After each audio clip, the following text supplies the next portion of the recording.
Icewind Dale, Rime of the Frostmaiden. This will be the first part of a seven-part series of reviews focusing on the introduction and the entire first chapter of Rime of the Frostmaiden. There are seven chapters, of course. The first two are broken into subchapters. The latter five are larger adventures. Now, I will break down each of these adventures, these sub-adventures. There are 13 of them total in the first chapter, as well as some additional information for the DM and for running this as a campaign. As the campaign begins, the player characters will be given some basic information on Icewind Dale. There's also some fantastic artwork, which I'd recommend sharing with your player characters throughout the adventure. It is really sets the mood for many of these adventures. Now, I won't go into every detail, but the overall plot of Rime of the Frost Maiden is Auril, the goddess of winter, has retreated to Icewind Dale and has cursed the Dale for eternal darkness. According to the adventure, she's been here for 3 years, and the Dale has been under darkness, slowly freezing for 3 years. As a DM, I find this to be somewhat unrealistic. Some other adventurers should have popped up by now in 3 years to help deal with this, or some other forces should have come to help, and the Dale probably would have been completely frozen over in 3 years. I would recommend stating that it's only been 3 or 4 months, 6 months, maybe even no more than a year, just starting this adventure. There is a threat of Dwergar who take advantage of the darkness in Icewind Dale as part of the third chapter, a little bit fourth chapter as well.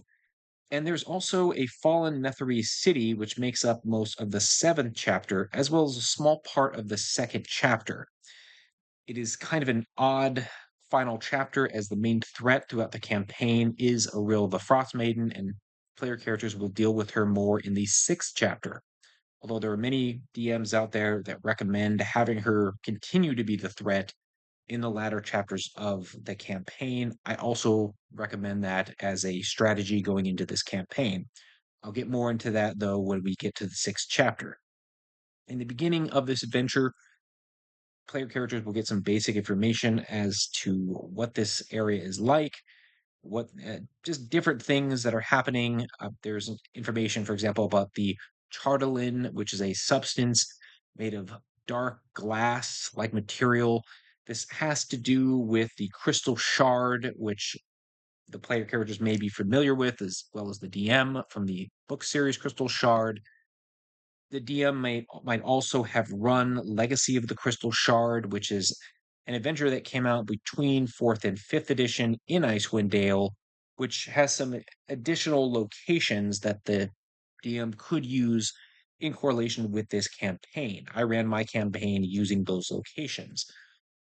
In addition, there was another adventure that came out in second edition, which can fit into this campaign as well, called the Accursed Tower, which is a sunken tower on the western side of Icewind Dale beneath the ice or beneath the tundra that could be explored.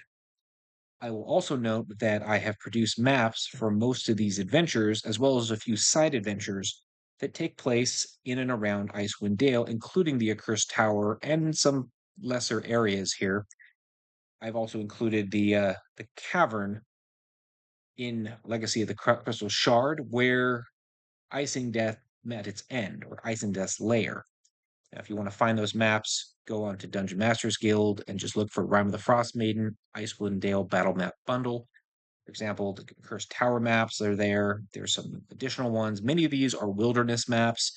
Some of them are specifically tailored towards specific locations. For example, there is a full map of or redone maps, I should say, of what is it called? Caerdinivel, which is the castle adventure within this adventure. You can also see the opening here. This is one of the maps for the Sunken Tower adventure, the Cursed Tower, and just some random location battle maps that the DM could use for their campaign. Now, the everlasting rhyme refers to a song that Auril sings every night and uses to keep the Dale in darkness itself. She flies out on a white rock, sings this song, this rhyme, and helps keep the Dale the way she wants it, suffering, freezing in darkness. You can see some of the artwork again, this fragments of Chartelin, the remnants of the crystal shard. As you're going through the adventure and in the beginning, you do get some basic information about the campaigns. You don't need to know everything about Forgotten Realms necessarily. And as you're going through, you get a good flow chart, and I'll just be brief with it. Chapter one, the 10 towns. Really, these are 13 adventures again. Part two is Icewind Dale, which is more about exploring the area around the 10 towns. Then a location called Sunblight with Dwergar.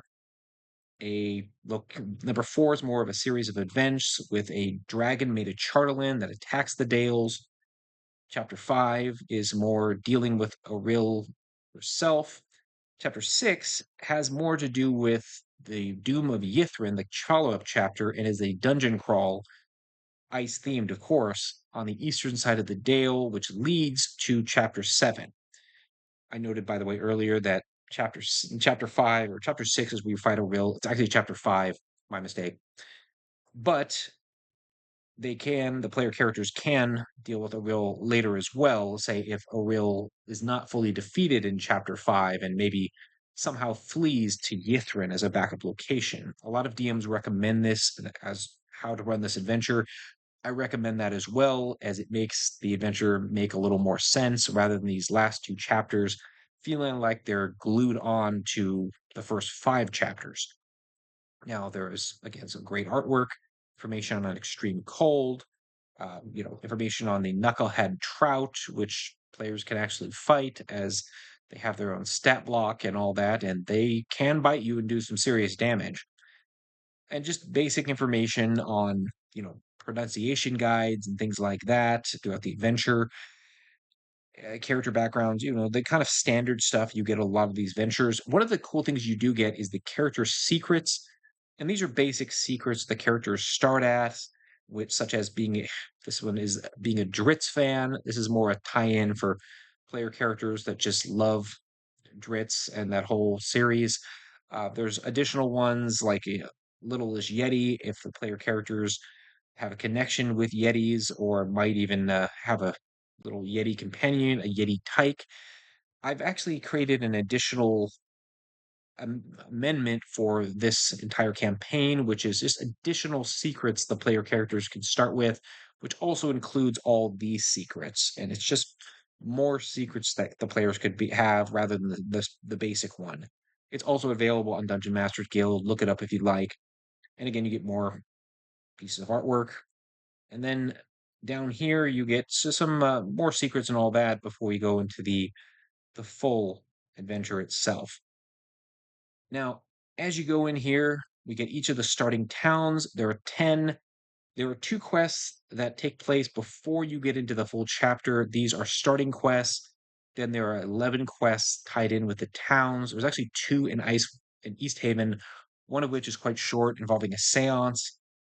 You get the various rumors happening throughout Icewind Dale. I'd strongly recommend using these rumors at some point in the adventure, or at least at different points.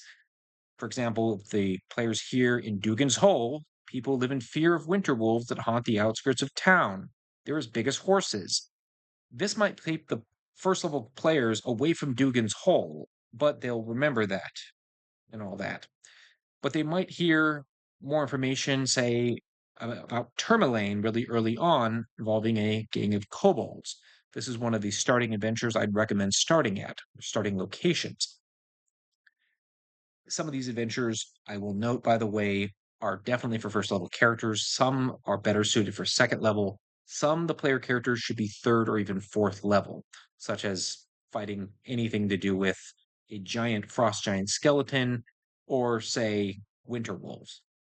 Now, again, here's some great artwork. This is the town of Bryn Chandler, the only large town within Icewind Dale, and a place the player characters probably will go quite often. Oh, actually, I should say it's East Haven, the second largest town. Still a big place for the player characters to go.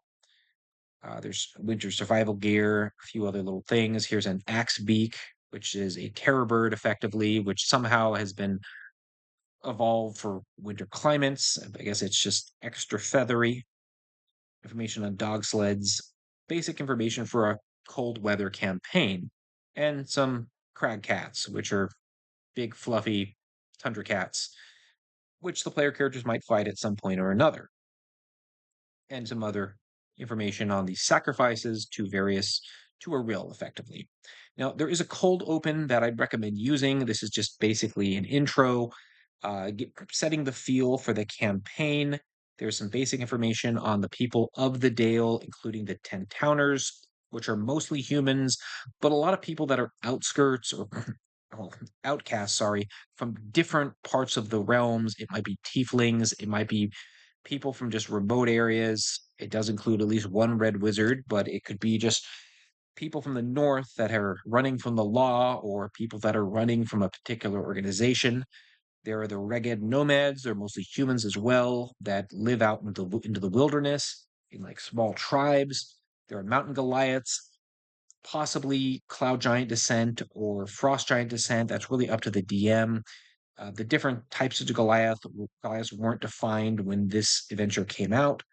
There's also dwarves that live in the valley underneath Kelvin's Cairn that are quite common in these parts. But you could add other various species throughout the area, and it would fit in fine as there's so many outcasts that live in Icewind Dale. Now, the starting quest is called Cold Hearted Killer. It involves essentially a murderer, Stefik Caltro, who is connected to a caravan of traders who trade things called Torg's Caravan that go from one part of the deal to the other. This is not a bad start, although it is a little bit dangerous, as you can see by Stefik's stats. For first level characters, he's a challenge rating 3 individual. He can do some damage. He does regenerate, but if you have 4 to 5 player characters, they should have the numerical advantage to be able to win this fight. Although they might get badly injured, you may even lose a player character with this encounter. Now, the player characters, I would actually even say the player characters might even want to be second level when you do this opening if you want to use this quest, unless you have a large number of player characters. But I'd also recommend using Torik's Caravan throughout the campaign so it's not just a one-off adventure that the player characters then forget about. For example, the guy who runs it, Helene Trollbane, a neutral good shield dwarf, could be an ongoing friend and an important individual who gathers supplies that he can buy and sell for the player characters, which they're going to need. This campaign overall takes place in a very small area, so it's kind of a sandbox adventure, or in this case, a snowbox adventure, as it's freezing cold. Player characters might even encounter Sefik, who then might disappear into the snow, say if he gets bloodied in the fight and doesn't want to continue fighting. This would set him up for a reoccurring villain or someone that they maybe encounter later in a different town, or say maybe he starts murdering people when they get to one of the smaller towns and they have to deal with him again, this time for good. He is, like I said, a very dangerous enemy for first level characters, and I don't think DM should pull any punches here. He's a madman. Now, this opening adventure I'd rate as a 3 star out of 5. It's pretty simple. It deals with more finding a caravan and then interviewing people about the murders. The player characters have some information about how they hear about this, more of a rumor than anything else, and they may or may not want to get involved in this situation. Here's some information on the caravan of Torga's Ice Vein and her caravan, I should say, and Cephic's information, a picture of him, what he looks like, and all that, and some information about concluding the quest, standard stuff. The second opening quest is called Nature Spirits. It involves these little creatures called Kawingwas. They're minor elemental creatures that just kind of live in Icewind Dale. Here they're worshiping a pine cone. They're kind of weird. They're found in different little adventures. One of the speakers, who are the leaders of the different towns, gives the player characters a lantern of tracking elementals to help locate these pesky little creatures. And it leads out to this hut on the edge of one of the towns where the player characters will find a little mystery that they can solve involving the Coingwas just doing odd things. It's not a particularly great adventure. There's not much that happens. There's some cool treasure the player characters can get early on, including a charm of heroism and some other things. I'd rate it as a 2 out of 5 just because it's a little too simple and there's a little bit of role playing potential here, but it's not going to be much else. It's just kind of an introduction, and it deals with this woman named Elva and her cottage. I'll note I did a map for Elva's cottage that is in my Rime of the Frostmaiden bundle and all that that you can find in all that, and you can find on Dungeon Masters Guild. As we go into the actual 10 towns adventures, though, here we get over here to the first one. Each of these adventures are for different of well, levels for different player characters. Some are first level adventures, some are second, some are third, or maybe even fourth. I'll note they don't have to be run in any particular order. It's really just each town has its own little quest, except for East Haven, which has two, and the player characters can just go to whatever quests or whatever lead they want to follow. I would recommend certain adventures be played first or being given you give the player characters information on them first so they don't get themselves killed. Some of these are quite dangerous. The Bremen quest, for example, deals with a lake monster. It's a plesiosaur, and the player characters essentially going out on the lake to solve a mystery of what is eating the various fishermen and harassing them, the lake monster itself. This lake monster was given the ability to speak by a frost druid. These are druids that worship the Frostmaiden and are more or less against the 10 towns. This adventure is not the strongest sub adventure in the entire campaign. Overall, I think it's one of the weaker ones. I'd give it a 2 out of 5 as it has some role playing elements, and the player characters will come across the plesiosaur at some point, but it's kind of it would require the player characters to happen chance in order to find the plesiosaur in a lot of ways. Also, it's not a good adventure for first level characters. I'd recommend the player characters maybe be at least second level when they deal with this, because if they have to fight the plesiosaur, it's going to be incredibly dangerous. But there's information about scouting the lake. In this case, they will directly encounter the plesiosaur if the DM rolls a 16 to 20, or it might just be really quiet. In my opinion, though, the player characters would have to be on the lake for quite some time to actually encounter it, unless they set some sort of bait or very take a lot of initiative to attract it. Here's the image of the plesiosaur as it attacks, for example. And now, plesiosaurs are once did exist in the 65 million years ago in the real world. They are not actual dinosaurs, but you assume they do exist in Faerun as dinosaurs exist in Cholt. So these things probably exist somewhere. One way or another, this sort of makes sense. The adventure, like I said, is not the best adventure. The plesiosaur can talk. So if you have a role playing group, it's a great adventure that the players could interact with, but not much happens. They either have to kill the plesiosaur, or they're gonna have to convince it to stop attacking the fishermen and to stop doing what the frost druids want. It could prove to be an interesting ally, maybe, but it's just kind of an odd adventure compared to some of the others throughout the campaign. Now, the second adventure listed alphabetically is Bryn Chandler. This is an adventure more for first level player characters. Bryn Chandler is the largest town, and so it's likely the one the player characters will hear about first. It's called Foaming Mugs. You get some information on each town, by the way, such as its general population, although the population should be declining based on the cold and how much time has passed. We also get information of getting from Bryn Chandler to other towns, how long that will take. You can see the map of Bryn Chandler itself. Each little town has its own map that have been completely redone. Note these maps were made by one of D&D's main map makers, who also did maps for Legacy of the Crystal Shard of these same towns. You could use both or just one map. There are some locations for Bryn Chandler that are not on this map, like some additional inns and taverns that are noted in Volo's Guide to the North. But there's other locations that are Mike Scully is the artist, by the way, that are located and mentioned in Legacy of the Crystal Shard as well that the DM might want to use as well. So look into that if you really want to add some additional stuff into your Frostmaiden campaign. Now, there's a smithy and outfitter. This is going to be quite useful as there's not a lot of services that the player characters might be used to throughout all of Icewind Dale. There is a small temple of the Morning Lord, or I should say Lathander, with a low-ranking cleric, but he's not going to be able to raise the dead or anything. He will be able to heal wounds. They can get some healing potions from him.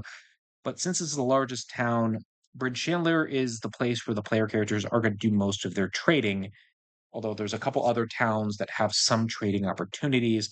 And again, Torg's caravan might prove really useful. I would also keep track of where that caravan is going, how long it takes to get from one place to another throughout the campaign, and just in case the player characters run into it again and they happen to pick up some other interesting stuff. Here is Sheriff Markham Southwell, who could be an important NPC. The information on the Shrine of a Monitor, depending on when you run this adventure, if you want it in the 1400s, it's a Shrine of a Monitor. The god of the sun used to be Lathander, but I guess it's a Monitor now. There is one of the taverns here, the Northlook. There are 5 taverns in inns and taverns in Icewind Dale. They're focusing on the Northlook here. You get Old Bidey, who is this knucklehead trout that has been stuffed and can sing like one of those stuffed mechanical fish on a wall. He sings his little rhyme here and all that, which is kind of amusing. I would definitely show this to player characters. It's weird, but it's gives some character to the adventure that other campaigns don't necessarily have. Also introduces the knucklehead trout, which the player characters are likely going to be eating a lot of as the main food source, other than pickled goods that are kept in some tavern basement somewhere, as food is going to be running short since the passes are more or less closed because of a freezing winter blockading them, unless the player characters are eating goblins or crag cats, which is a possibility. Now, the adventure here the player characters will go on is called Foaming Mugs. It essentially deals with some goblins that have attacked a wagon being pulled by polar bears with supplies on it that hasn't quite got to Bryn Chandler. And the player characters can be sent out and be paid to essentially get the sled moving again. It's a sled pulled by the polar bears and all that, but it also involves dealing with the polar bears that are supposed to pull it. When the player characters get there, they're going to deal with goblins who recently did this. So the goblins are attempting to get the polar bears under control and are having problems. There's 6 goblins plus a goblin boss who's a little more dangerous.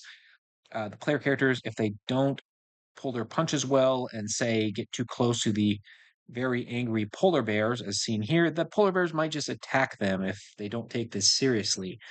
But if they do take it seriously, there's some treasure here they player characters can get, and well, a lot of things can happen. It is one of the first level adventures, and probably likely the first adventure the player characters will go on, just because it happens to be in Bryn Chandler, and it does deal with goblins and all that, or I should say maybe the third adventure if the DM chooses to use the 2 intro adventures. But again, the polar bears could simply murder player characters if they don't treat this well, or say if they make animal handling checks poorly. It could go really, really bad. The next adventure, oh, I will note by the way that the I would recommend the Brent Chandler adventure as a 3 star. I'll review it as a 3 star out of 5. It's pretty short. Not much happens other than that for that particular adventure. Now, the next one is Caerdinaville, one of the smaller towns, one of the 2 care towns, indicating that there's a castle, although Caer Konig doesn't have a castle anymore. It was destroyed. Caerdinaville, however, deals with the castle itself and a cult that has taken over the castle. Now, I actually have written a little side quest involving this castle that you can also find on Dungeon Masters Guild. It includes new maps done in Dungeon Draft of the castle as well, some additional information for it, care, I should say. It is quite the small castle, but big enough for a full adventure. within the context of all these sub adventures, there's a great image showing the town itself. The Black Swords is what it's called. With the Knights of the Black Swords, they're a group of cultists dedicated to the Devil Lord Levistus, who the Archdevil, I should say, who rules Stygia, the sixth level of the nine hells, essentially an ice prison, which is very fitting considering this is Icewind Dale and all the cultists that are there, and these Chartalin amulets that are helping corrupt them. Now, the care is interesting, and I'll show you the player's map here for this particular adventure. As you can see, it's not a huge castle. It's actually quite small, but it is well thought out. It has a little dungeon crawl, and it has these, tower rooms and all. These maps are not fantastic as they don't include all the furnishings and everything that this castle should have, which is why I redid the whole thing. You get some pretty good descriptions, though, of different rooms and important locations. The enemies here, the threat is a little bigger than many of the other adventures and more predominant than, say, well, than the Bryn Chandler adventure or the Bremen adventure, which are really kind of one little thing that happens. This is a little bigger than those adventures, and it deals with some real threats. Some of them are just basic cultists. The DM could bring in additional cultists if you want.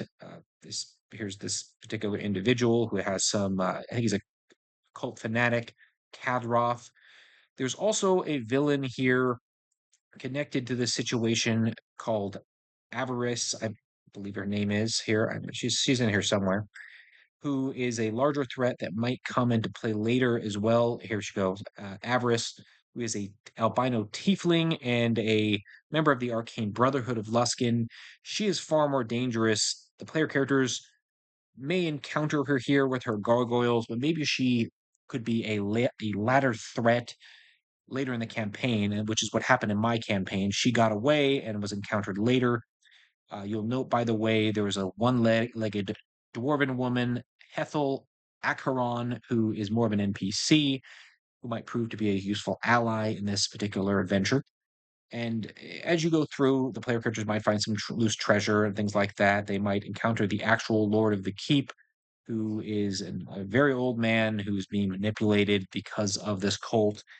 Overall, this is one of the better sub adventures in this entire chapter. I'd rate it a 5 out of 5, as there's just a lot more to do here, and it's a little more complex than many of the other sub adventures in this segment. Now, going to Caer Konig, which again, every one of these little adventures gives you some basic information. You have the little town map and all that, as per usual. Information about this. The Northerner's Light, the Inn. Here's a Dragonborn doing some stuff here. The Unseen is the name of the quest. This adventure deals with Dwergar, and it's a good sort of precursor for Sunblight, which is chapter 3 of this particular full-on campaign. Overall, this is an adventure I would rate that you player character should be second or third level before trying to do this quest. It's way more dangerous to deal with these Dwergar just because they're more dangerous in general. The player characters might encounter Dwergar while they're here who are relying on being invisible to steal stuff, or maybe they player his characters get here at first level and the Dwergar harass them, but maybe there's only one or two, but it's a little too dangerous just for first level characters to deal with. But there's a good threat here, and I'll show you the little fortress here. This is one of the better locations, in my opinion, as there's more information or more of an adventure here rather than just a single encounter, such as the goblins or the plesiosaur, for example. There's a lot more going on, so it's not so simple. I would recommend, or I would review this particular adventure or sub-adventure as a 4 out of 5 overall, just because there's more to do here, and it's more of a threat, and there's more choices that could be made. Also, some great pieces of artwork, and this also ties in with the overall storyline. Now, as we go further, we go to Dugan's Hole, which is one of the much smaller towns within the entire campaign. This could be one of those towns, for example, if Sefik Keldron or whatever his name is gets a Caltro gets away. Maybe the player characters happen to encounter him again in this town where some murders have happened, or maybe in Goodmead, which is also quite tiny.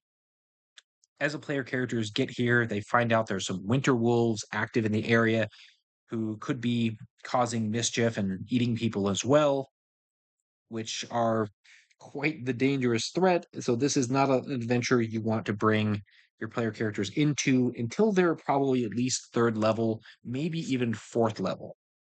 This is, in my opinion, one of the better adventures or sub adventures throughout the campaign, at least the first chapter.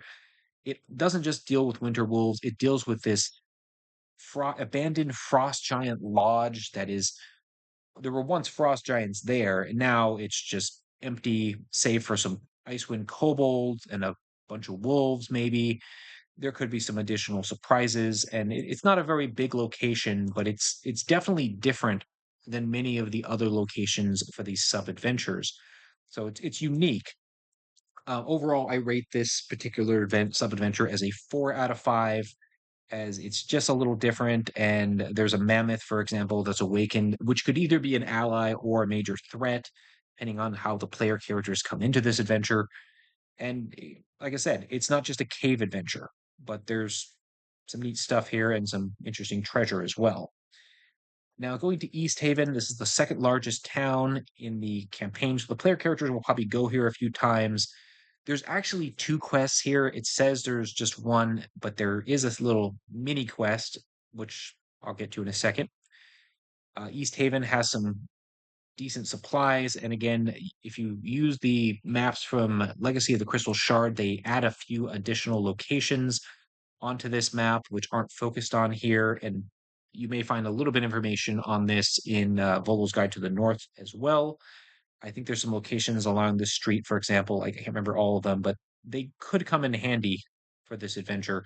Because it's a larger town, player characters are likely to be here more often as well. There's the East Haven Ferry, which is a service the player characters could use.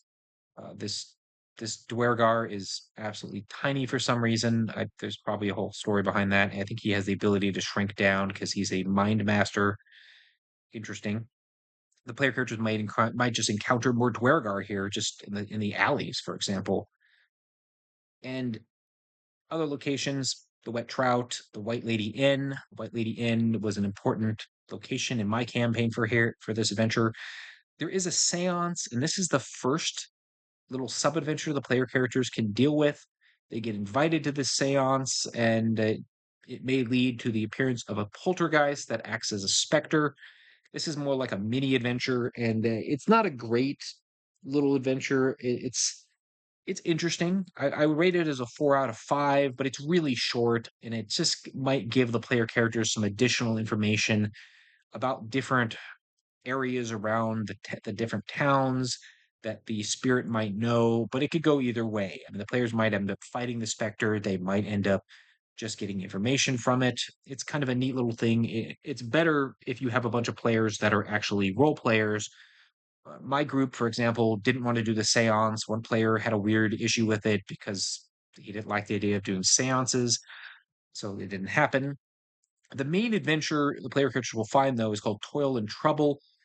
It begins in this segment where a red wizard by the name of Tazan is literally burned alive.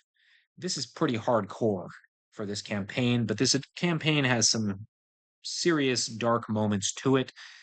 This player characters I would recommend maybe should have heard about Dazan already, or maybe even received a sending spell from him to come help him in East Haven, or some clue that he exists when the player characters are first coming to town. You may even want to have some of the player characters having come to Icewind Dale be an ally of Dazan, or maybe they don't know he's a red wizard, they think he's just some foreign mage. But to find out that he's literally being burned alive, screaming for help, and literally dies is a shocking twist because he's an evil wizard, quote unquote. Well, he's a red wizard. That doesn't make him evil. Nonetheless, the main quest here has, this is more like an event. The main quest here has to deal with a series of caves called the Cauldron Caves, where there is a magic item called a Cauldron of Plenty. This magic item creates food, which can help feed the towns, and so the player characters will probably have a good moral reason to go on this quest and and deal with this particular situation. These are the caves themselves. Some of these adventures, there's quite a few little cave adventures within this whole campaign. This is just one of them. There's just different segments of it. There's a dire wolf here. I think there is a giant frost giant skeleton, one of the more interesting newer monsters for this campaign. You get this witch here who is definitely going to be a interesting threat. She is a sea hag. Obviously, because there are some really dangerous threats here, this is not an adventure for first level characters. I'd recommend the player characters be at least third level if they want to go on this quest.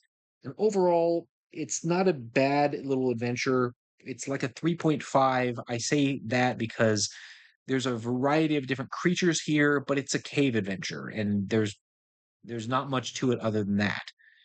Just surprising creatures more than anything. As you conclude here, you'll see some additional information. Town hall capers. So if the player characters go to the town hall, and information if the player or the DM wants to use these Zentarium thieves and things like that. It's just a little bit of information. Like, this isn't really an adventure, but their player characters might go to the town hall, so the DM want to take advantage of using this map maybe for an adventure they come up with. As the E7 town hall doesn't really come into play that much in this actual adventure, but there is a lot of information about it despite all that, and which is just kind of odd as it's not that important for the campaign. It's just an extra added location. Could be a 14th adventure if the DM wants to come up with the right thing, or maybe the player characters get arrested and have to mount a jailbreak. One of my player characters got arrested early on for trying to incite a mob and trying to cause anarchy, and he was arrested and left in jail for the rest of the campaign for being ridiculous. And we go to Goodmead. Goodmead is again one of the smaller towns. This is probably a better location for Sephic culture to show back up on, most likely. It deals with Verbeeg, which are like lesser giants that aren't that big, a couple different types of them. And it's a small town with a distillery that literally creates the honey mead that most people drink in Icewind Dale, especially as that's the only real ale being produced, unless people just happen to have a barrel of bitter black ale in their basement that hasn't been opened yet. There's carnage that happened in the woods nearby, so it is interesting as it does go into one of the only forests, which, if Icewind Dale's been frozen for 3 years, these forests are probably completely dead and are just frozen over. Maybe the druids might be keeping them alive, but there might be a lot of there needs to be a lot of druids to do that, a lot of power. Like some of the other adventures in this campaign, this adventure is more of just sort of a cave map. It's a little more interesting because of some of the little ruin segments in here, but it's not very big. It's like a small cave. You deal with Verbeegs, you fight them. There's an ogre here too for some reason, and you get the casks of honeymead that's been stolen back, and there's some coinage. It's not a great adventure. It's another sort of 3-star mini adventure throughout this campaign that kind of feels similar in some ways to the prior one in East Haven. I would say if your player characters are going to come here, they should be at least second or third level to deal with the Verbeeg. Otherwise, they're going to be way too dangerous for first level characters.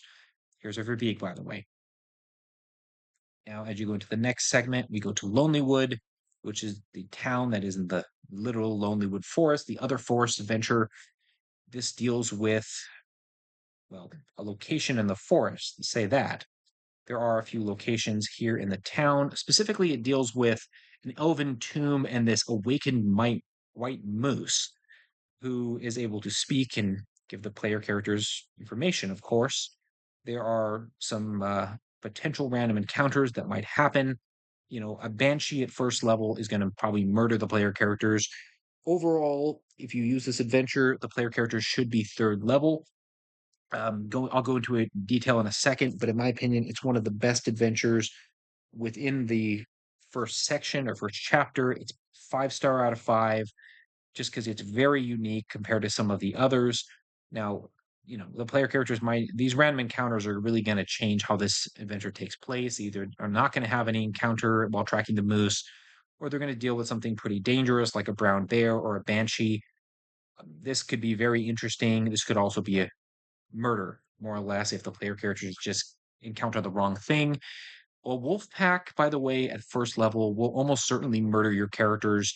My initial group lost most of their original group just dealing with a wolf pack in the very first adventure we did. So be very cautious with that, especially if there's 1d4 plus 4 of them, even if they're basic wolves.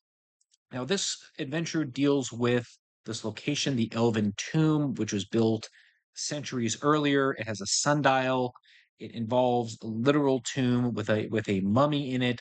Although the twist being the mummy is an elven mummy and is not hostile at all. In fact, he's a great ally for the player characters to get, who might even be willing to fight for them. His name is Somnar. He's a moon elf mummy who acts like a regular mummy, and he's an interesting and powerful ally that the player characters might actually need for some of these adventures.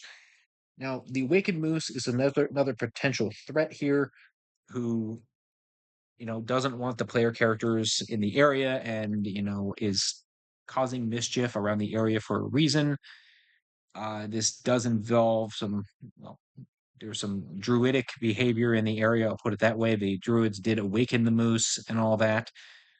Overall, there's some interesting objects the player characters can find. There's some sovereign glue. The wolf, I think there's some random wolves that show up at one point. The important thing is it also introduces these druids, the frost druids, who are literally worshiping Oril. This one has an awakened shrubbery that fights with her, and they're the real threat here. Now, the white moose may or may not be on her side, could be right in the middle, but the real enemy here is Rassasvin, who is this frost druid woman. The frost druids are probably enemies the player characters should encounter several times throughout the campaign, and they likely will. When I finished my adventure, I actually used the cave where Icing Death layered as one of the bases for these women. And again, you can find that in my battle map bundle and all that right here. If you want to use it, I based it on the original caves in Legacy of the Crystal Shard, which again, there's some interesting locations there you could use in correlation with this adventure. Nonetheless, this is kind of a unique location, and with some surprising creatures that you encounter, it's much more interesting than, say, a basic cave adventure. That's why I give it a 5 out of 5. And then we move on to Targos. Targos is one of the seaside towns. This involves climbing the mountain, the sort of a lonely mountain called Kelvin's Cairn. I always got the idea that maybe Kelvin's Cairn was a fallen enclave of Netheril, but I guess it's not. It's just a weird little mountain by itself. Ironically, Yithrin in this adventure is fallen enclave. There are some locations, little locations here in town, like an inn, tavern that might prove to be useful stopover locations. There are some flying snakes found here that might be minor hostile threats. Just a general store, it's a nice little town player characters could use. The main adventure here involves climbing Kelvin's Cairn and eventually fighting some Yetis, and there's a Yeti cave and all that. It's not a very, it's Kelvin Cairn is not a very tall mountain, but it's still one of the quests the player characters can go on. There's some mountain goats in the area.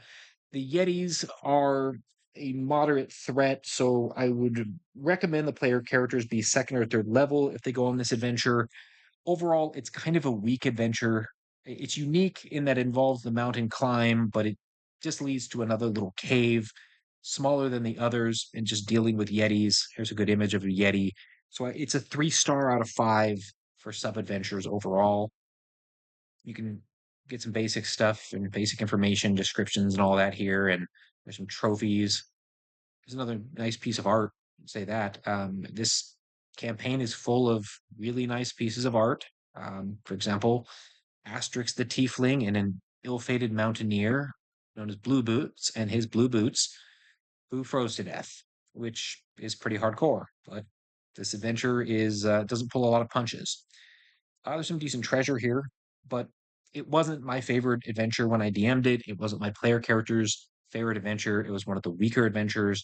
I'd still recommend running it because Targos should have its own little quest, and Kelvin's Karn should come into play somehow in the campaign. And then lastly, we get to Tourmaline, one of the more forgettable towns in Icewind Dale, although it's not really the smallest town, it's 600 people. It's just kind of in the middle of things, and there's some locations here. I think there's an inn and tavern, the Blue Clam, and the east side, I think, is the inn. Yeah, pretty much. And there's a mine. There's a gem mine. It has some kobolds in it, some dire rats or giant rats. When I ran around the Frostmaiden after dealing with uh, Sephic Caltro and then dealing with Elva's Cottage, my player characters did this adventure first. This is definitely a first level adventure. In fact, it's a great follow up to the Bryn Chandler adventure, or maybe the player characters get this quest first and then go on the Bryn Chandler adventure. I should say great follow up is it's more like a good follow up. What's interesting about it is the player characters go into the mine and it has a pit that has two different further deeper levels, and then it just keeps getting deeper, and it goes down into the underdark eventually. This could lead the player characters on a tangent and literally into the underdark should they actually want to go there. I wouldn't recommend it, but maybe the DM could tie in the underdark into their campaign. Who knows? Depends on the campaign and all that. Overall, I like the layout of it. It's a larger cave adventure than some of the others, and it has a slightly more interesting layout as it's literally different levels. Um, it just deals with kobolds. There's a long-standing trope that kobolds are the first thing player characters fight and then never encounter them again. They're Icewind kobolds. They're just slightly different than regular kobolds. There's a Grek, which is a moderate threat. It's a good boss monster for low-level characters. Some of these kobolds have wings, but I wouldn't say this is a great opening venture overall. I'd say it's another 3 star, maybe 3.5, just because it's a little bigger than the other caves and it's built a little differently, as in the whole 3 level thing. It makes it a little more interesting. And there's some, odd little items, a psi crystal to be found in this adventure. Overall, like I said, there's 13 different adventures presented, counting the Seance quest, in the first overall chapter of Rime of the Frostmaiden. I would say that if you combined all my ratings of it, they come to about a 3.5 out of 5 overall.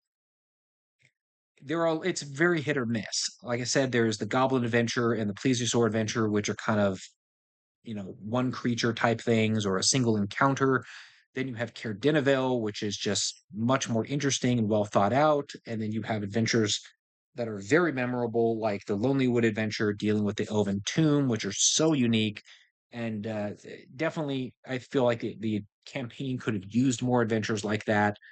I wouldn't necessarily say didn't need a bunch of cave adventures. Those do make sense, but maybe the designers could have put in something a little maybe less cave adventures, or make the cave adventures different from each other more than they already did. Overall, there's some good ones though, mixed in with some overall so adventures. And like I said, there's one or two that I felt were very weak. The Plesiosaur adventure, in my opinion, is one of the weakest adventures, and probably wouldn't even take 4 hours to run unless your player characters just can't find the plesiosaur. It's one of those adventures that might be also very frustrating, as the player characters might never find the plesiosaur or have too much trouble finding it. Overall, though, it's a decent start for a campaign. Most of these adventures are probably only going to be 4 to 6 hours long, with the exceptions being Caer Dineval, or say the Cauldron Caves might be a little longer, and you'll get a nice little opening series of adventures taking place. The player characters will get to know the different 10 towns, which is the reason this is set up like this. And then finally, the player characters will be ready to explore more of Icewind Dale as a region in Chapter 2. Now, guys, I will get to Chapter 2 as a review shortly. If you like these reviews overall, you want to see more of them, please like and subscribe them. And check out my other videos. I've done a lot of different reviews as well. And like I said, stay tuned for additional reviews about Rime of the Frostmaiden.